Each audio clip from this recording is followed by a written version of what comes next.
अस्सलामुअलैकुम नाजरीन। तो आज का जो मेरा टॉपिक है वो बहुत ही सेंसिटिव टॉपिक भी है और कंट्रोवर्शियल भी है। तो हुआ कुछ वो है कि देखिए, अक्सर जो है वो यूट्यूबर जो है फैमिली व्लॉगिंग करने पे बहुत ज़्यादा टारगेट होते हैं।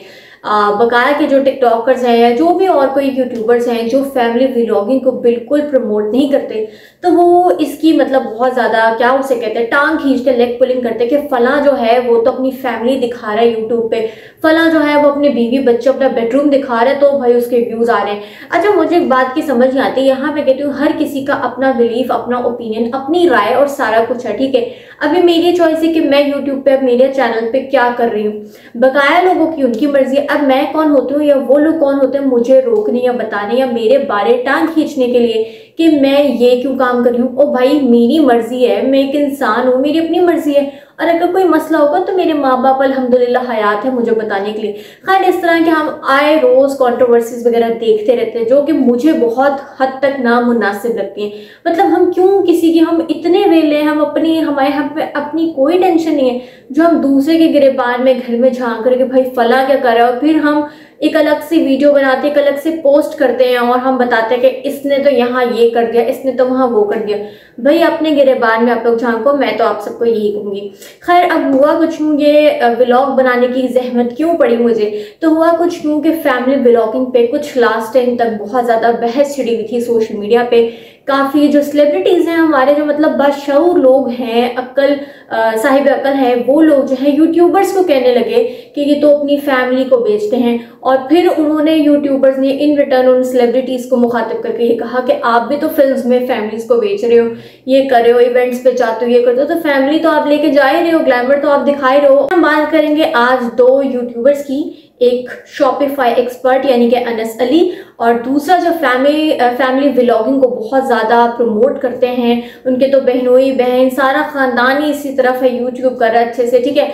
और नो डाउट बहुत कम टाइम में उन्होंने बहुत ज़्यादा मिलियन सब्सक्राइबर्स भी गेन कर लिए, व्यूज़ भी गेन कर लिए हैं, और भी पता नहीं क्या क्या कुछ गेन कर लिया यूट्यूब से।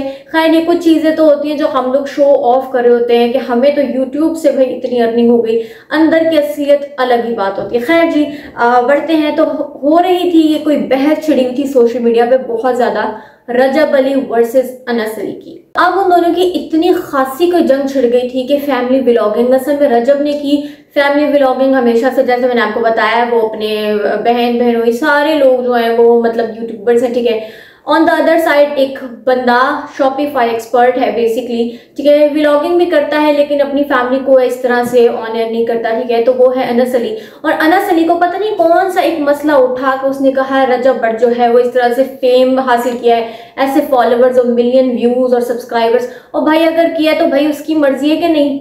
अब हुआ क्या, अब लोग होते हैं कुछ मामला चकने वाले। तो एक और यूट्यूबर है जुल्करनैन सिकंदर, जिसको आप सारी जानते हैं, ठीक है। तो उसने क्या कहा कि उसने कहा भाई तुम दोनों आपस में ना लड़ो, एक काम करो, बॉक्सिंग का मुकाबला रख लो। पहले तो मुझे सारे सिनेरियो में ये बात नहीं समझ आ रही, हजम ही नहीं हो रही। मतलब एक लड़ाई आपकी सोशल मीडिया पे चल रही है और आप उन लोगों को मशवरा दे रहे हो कि बॉक्सिंग का मुकाबला कर लो। क्या ट्रेनिंग लेते रहे वो लोग बॉक्सिंग की? एनीवेज, ली होगी ट्रेनिंग। खैर जी, अब ये मुकाबला एक था बॉक्सिंग का, दोनों जो ओपोनेंट्स थे, कंपेटिटर्स थे, वो मान गए कि हम तो बॉक्सिंग का मुकाबला करेंगे।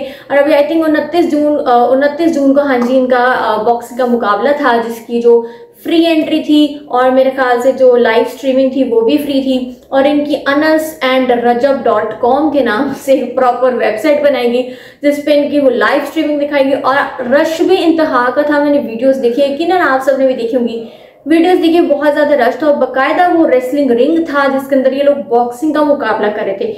मुझे नहीं पता कि इन लोगों ने कहाँ से ट्रेनिंग ली, क्या किया क्या नहीं किया। जिम में तो वो एक ट्रेनिंग होती है ना ऐसे, लेकिन वैसे इन्होंने प्रॉपर एक रेसलिंग वाली ट्रेनिंग ली कि नहीं ली। तो खैर जी, ये बिल आखिर इतनी हाइप जो क्रिएट की हुई थी, फ्री टिकट्स इसमें मैं बता दूं, इतनी हाइप जो क्रिएट की थी, इतनी कॉन्ट्रोवर्सीज और हो गई थी। फाइनली जी इनका 29 जून को मुकाबला हुआ था रेसलिंग का, और दोनों ने बहुत अच्छा मुकाबला किया। मैं कहूंगी कोई एक की नहीं मैं बात करी, दोनों ही ने बहुत अच्छे से मतलब एक दूसरे को ऐसे पंच किया और सारा।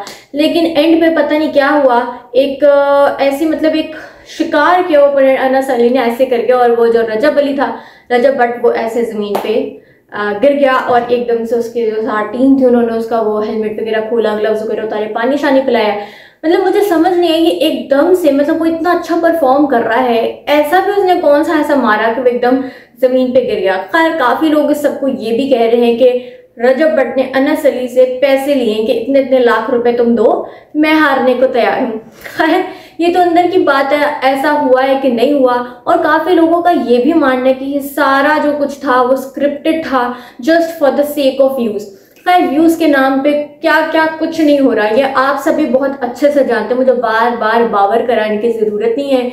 कहीं मीनार पाकिस्तान वाला वाकया हो जाता है, कहीं कुछ हो जाता है, कहीं कुछ हो जाता है। मतलब इस तरह के जो है वाकयात होते हैं वो एक जस्ट हाइप क्रिएट करने के लिए होते हैं। कहीं कोई किसी से पैसे ले लेता है कि मैं तुम्हारा फला वीडियो लीक कर दूंगा, कोई वैसे ही कर देता है। बहुत अजीब अजीब मुल्क में जो है वो इस तरह के जो के वाकयात हैं वो रुनुमा हो रहे हैं। खैर अल्लाह हम सबको इन सबसे महफूज रखे।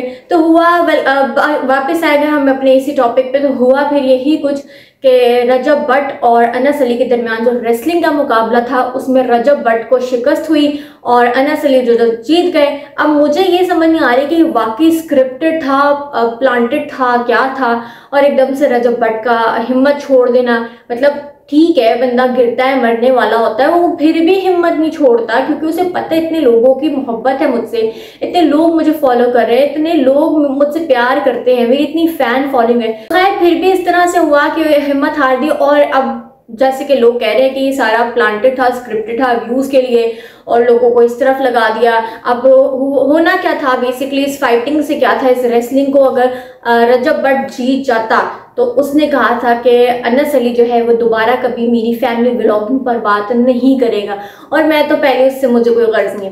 और अगर अनस अली जीत जाता तो फिर उसने कहा, उसने पता नहीं क्या कहा था कि मैं ऐसा करूंगा, मगर इस तरह की कोई दोनों ने चीज़ नहीं की थी कि हम भाई व्लॉगिंग ही छोड़ देंगे, हम फैमिली व्लॉगिंग ही को क्विट कर देंगे या यूट्यूब भी क्विट कर देंगे। इतनी बड़ी वाली कोई बात नहीं की थी, इतना सीरियस कुछ नहीं था।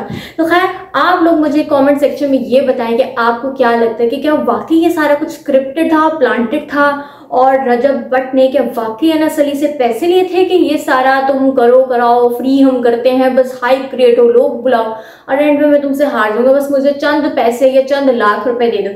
What do you guys think? ये मैं नहीं कह रही, मुझे तो जो लोगों ने बताया, जो इस तरह से मुझे लग रहा है कि लोग यही सोच रहे हैं और लोगों के कमेंट्स में मैंने बहुत सारे पढ़े हैं और लोगों का यही मानना है कि सारा प्लांटेड था, टाइम वेस्ट किया और सारा ये था वो था। हाँ रजब भट्ट जीत जाता तो हमें बहुत खुशी होती है, अनस अली जीता है तो हमें इतनी खुशी नहीं है। तो खैर व्लॉग को एंड करती हूँ, आप लोग मुझे बताएं आप सबका इस बारे में क्या ख्याल है। Do let me know in the comments. Allah Hafiz.